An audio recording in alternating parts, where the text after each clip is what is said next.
Hello বন্ধুরা, আপনাদেরকে আমি বলেছিলাম এর আগে আমি কাজের ঝামেলায় খুবই আছি।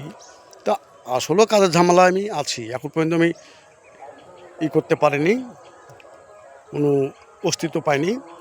তো রাত পহলে আমার ঢালাই আছে, ঢালাইটা রাত পহলে ইনশাল্লাহ জানে আল্লাহ মালিক মাবুদ জানে ঢালাইটা আমার সুস্থভাবে যেন করে দেওয়া হয়। আমার মাবুদকে আমি এটি প্রার্থনা করি। হ্যাঁ, এদের এইসব ঝাড় থেকে বাঁশ কিনে নিয়ে যাওয়া হয়েছে, অনেক বাঁশ লেগেছি কিনে, আপনার মোটামুটি 70-80 পিস বাঁশ কেনা হয়েছে, অনেক টাকা ইনভেস্ট করে দেওয়া হয়েছে।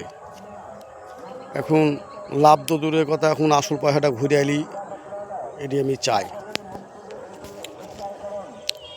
আপনারা একটু সাপোর্ট করেন, সাপোর্ট করলে খুব ভালো হয়।